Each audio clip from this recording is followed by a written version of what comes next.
예수님께서 악하고 음란한 세대가 표적을 고하나 선지자 요나의 표적밖에는 보일 표적이 없느니라고 말씀하십니다. 악하고 음란한 세대라고 말씀하시고, 악하다는 게 무엇이냐? 시편에 보시면 악인의 꾀를 따르지 아니하고 이렇게 되어 있어요. 그 악인은 무엇이냐면, 영어 성경에 보면 ungodly라고 되어 있어요. ungodly. 가시 신이잖아요. 신적이지 않은 것. 신앙적이지 않은 것이 악한 거예요.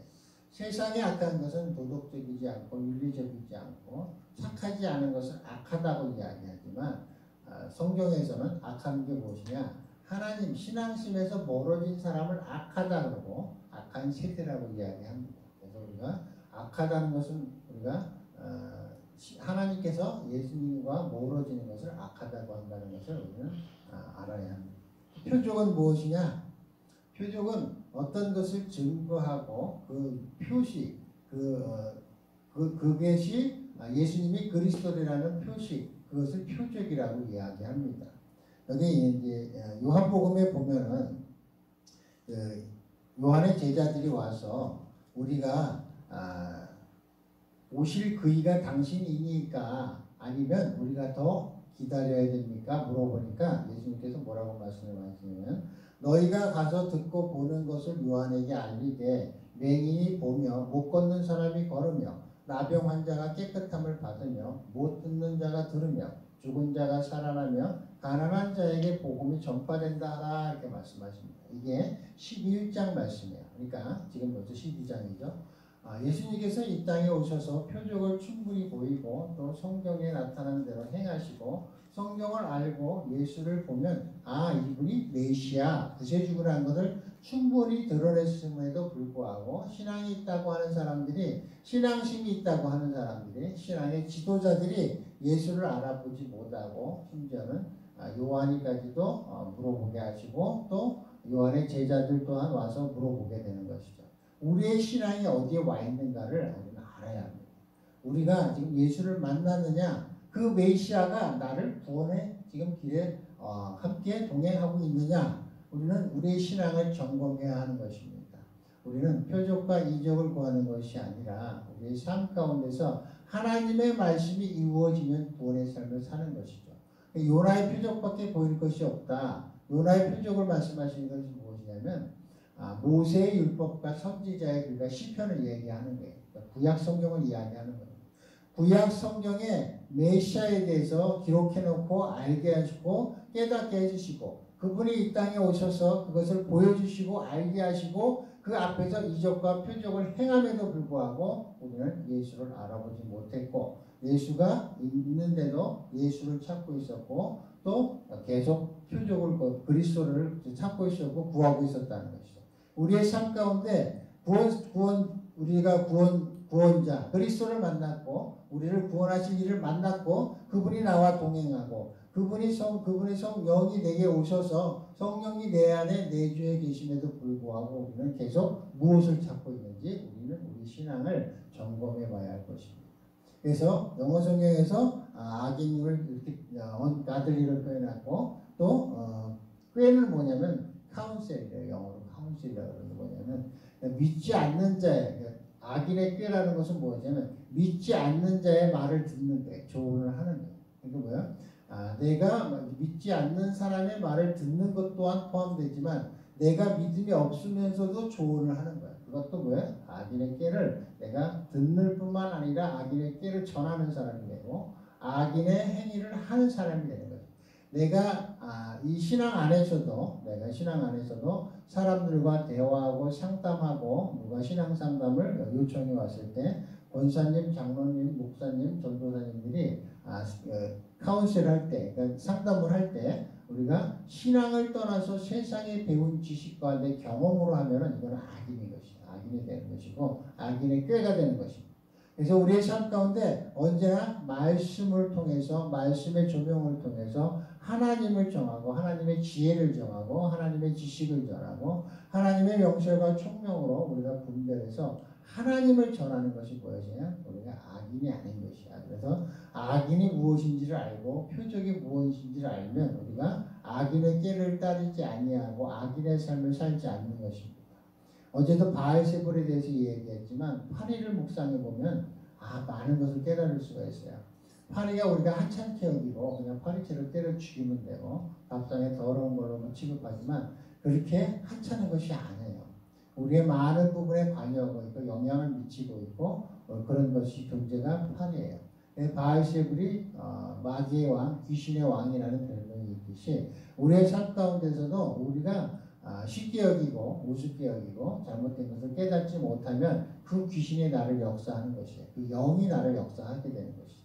그래서 악한 세대가 표적을 구한다는 말씀 밑에 또 뭐라고 되어 있냐면 요나의 기적과 또 남방 여왕, 시바의 여왕을 얘기하는 거죠. 시바의 여왕이 솔로몬을 시험하러 옵니다. 그러니까 솔로몬은 어떤 인물이냐면 대표적인 인물이냐면 지혜로운 자 대표적인 인물입니다.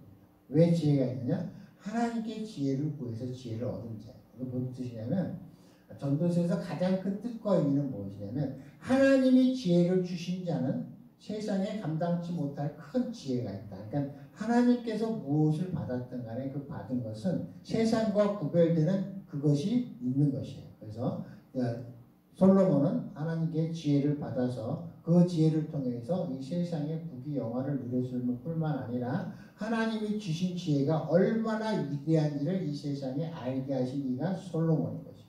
그러니까 우리가 하나님과 동행하고 하나님께서 우리에게 뭔가 주셨다면 그것은 하나님이 주신 것이라는 증표가 있는 것입니다.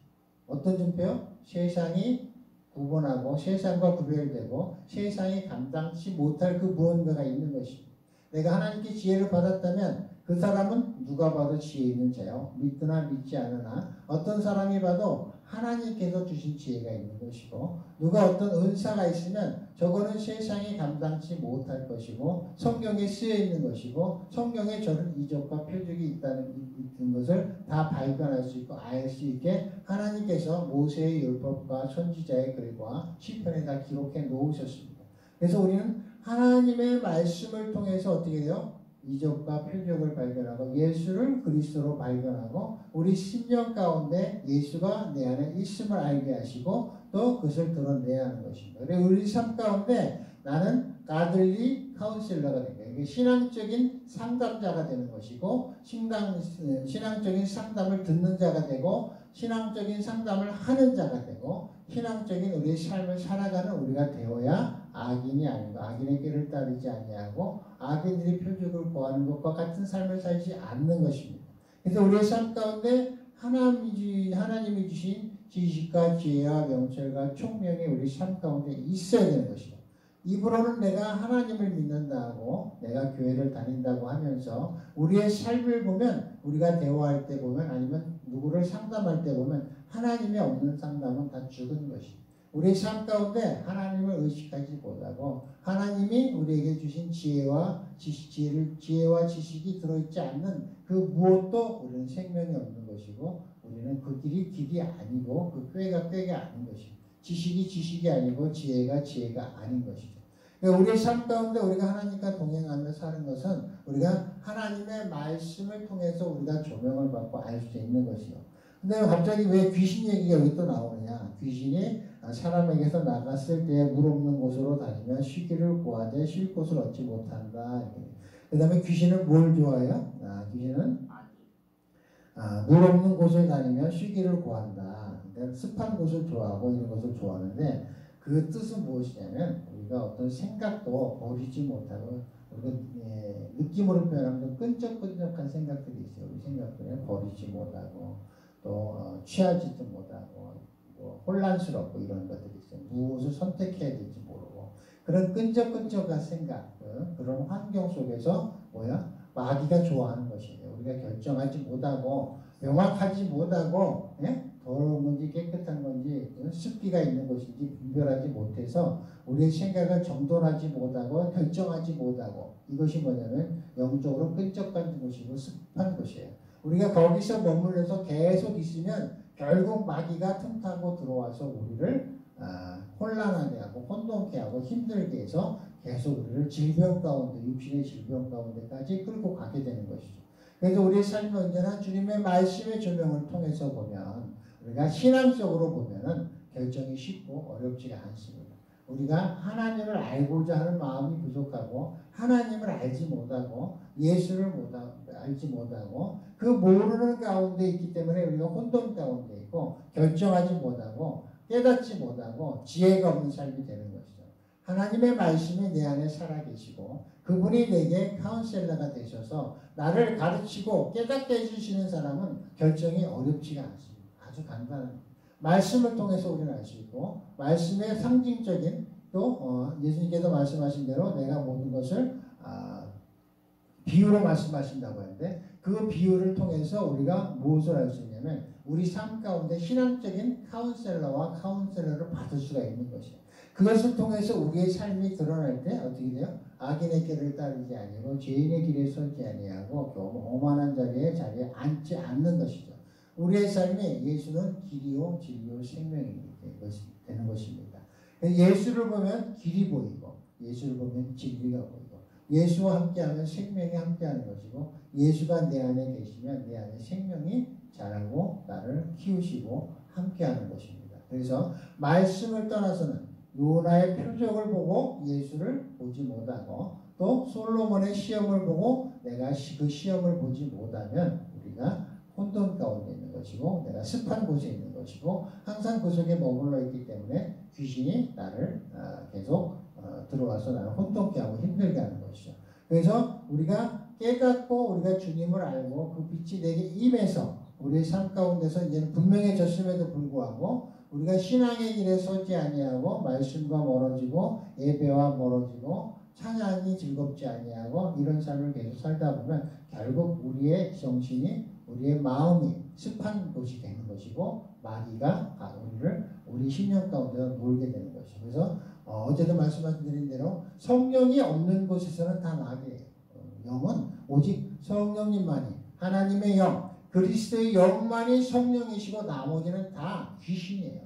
귀신이 우리가 말하는 육신의 귀신처럼 하는 할머니 귀신, 이모 귀신이 아니라 그 정신, 마음, 그것을 얘기하는 거예요. 다 나와 다른 그 인격체가 내 속에서 나를 혼돈케 하고 힘들게 하는 게 그 귀신이에요. 그래서 그것이 떠나가서 분명해졌음에도 불구하고 신앙에서 멀어져 가면 결국은 내 안이 습한 곳이 돼서 그 귀신이 더 혼돈 가운데 끌고 오는 거예요. 그래서 더 힘들게 되고 우리가 더 낙심하게 되고 세상이 우리가 휘둘려서 우리가 언제나 혼돈과 공허함 가운데서 헤어나지 못하는 거예요. 그래서 우리 신앙이 뒤로 떨어졌을 때, 성령이 소멸됐을 때 우리가 성령 충만함을 받으려고 하면은 우리가 떨어진 상태에서는 예배의 자리에 가기도 힘들고 찬양의 자리에 찬양이 즐겁지도 않고 기도가 되지도 않고 기도하는 자리에 가지도 않고 기도도 하지 않게 되는 것이죠.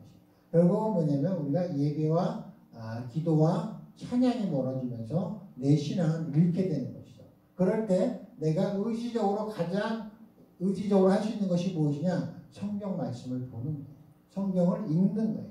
내가 성경을 읽음으로써 하나님의 뜻에 내가 하나님의 성령을, 하나님의 영을, 예수 그리스도의 영을 조금씩 채워나가면서 다시 성령 충만함을 받아 예배의 자리에 가게 되고 찬양의 자리에 가게 되고 기도하게 되는 것이죠. 우리가 결국은 내 마음이 무너지고 내 계획이 무너지고 내 수단이 다 무너졌을 때 절박한 가운데 하나님을 찾게 되고 또 그 가운데서 성령 충만함을 받아 나아가고 평상시에 내가 내 스스로가 내 성령이 지금 소멸되어 있고 내 속이 지금 습한 곳이 되어 있고 귀신이 들어오기 딱 맞는 그런 상황이다 하면은 우리가 나아갈 것은 예배의 자리도 물론 좋지만 우리가 가장 가까이 항상 말씀이 성경책이 내 주위에 있습니다. 그래서 항상 말씀을 통해서 우리가 찬양하고 예배하고 말씀을 통해서 우리가 되살아나야 하고 우리는 말씀을 통해서 우리가 깨끗해질 수 있는 것이지 그 무엇도 내 심령을 깨끗하게 해주시는 것은 아무것도 없습니다. 우리가 심령이 말씀으로 채워지고 말씀이 내 생명이 되고 말씀과 함께 나아가는 것이지 예배의 자리에 나아가서도 우리가 목사의 설교에 의존하거나 우리가 또 찬양하는 그 감정에 의지하거나 이런 것을 통해서 우리가 성령 충만함을 받을 수가 없습니다. 오직 우리 영안이 열렸다는 것은 무엇이냐? 어떠한 상황에서도 하나님이 보이는 게 영안이 열린 것입니다. 하나님을 바라볼 수 있는 눈, 말씀 속에서 하나님이 계시다는 그 믿음, 그런 것이 영안이 열린 것이지 무엇이 보이고 무엇을 알게 하는 그 영안이 아니에요. 하나님을 볼 수 있고 하나님을 알면 당연히 그런 것들은 그냥 보고 알게 되는 것입니다. 근데 내가 뭘 보고 안다, 그것이 영안이 아니라는 것이죠. 그래서 누구의 마음을 읽을 수 있고 누구의 무엇을 볼 수 있는 것이 영안이 아니라 영안은 딱 하나예요. 하나님을 볼 수 있는 눈, 하나님의 음성을 들을 수 있는 귀, 하나님을 볼 수 있는 눈, 우리가 하나님과 함께 하나님을 느낄 수 있는 게 영안인 것이죠. 그 영안이 열려야 우리가 진리의 길에 들어서고 우리가 신앙의 길에 들어서고 하나님을 동행할 수 있는 것입니다. 그래서 하나님의 인도하심에 따라 우리의 삶을 살아갈 때 오직 우리는 말씀을 통해서 예수 그리스도를 통해서 말씀을 알 수 있고 말씀을 볼 수 있고 말씀을 깨달을 수 있고 또 하나님 아버지를 알 수 있고 성령님을 알 수 있는 것입니다. 오직 예수를 통해서 모든 것이 조명이 되고 예수를 통해서 모든 것을 알게 해주셨기 때문에 말씀에도 그렇게 기록해 놓으셨고 그렇게 하십니다. 그래서 우리는 언제나 예수를 사랑하고 예수와 동행하며 예수를 통해서 모든 것을 조명해 봐야 합니다. 우리 10년 가운데 내가 습한 지금 상태인가 아니면 지금 하나님과 함께 하시는 깨끗한 상태인가를 말씀의 조명을 통해서 우리가 분별해 나아갈 때 하나님께서는 우리를 이끄시고 모든 것을 분명하게 알게 하시고 이끄십니다. 그래서 우리 10년 가운데 우리가 먼저 말씀으로 구정하고 또한 우리가 예배를 통해서 하나님과 소통하고 만나고 기도를 통해서 또 소통하고 찬양을 통해서 하나님을 경배하는 그런 삶이 되어야 할 것입니다. 오늘 하루도 예수를 바라보며 예수와 동행하는 하루가 되기를 축원드립니다.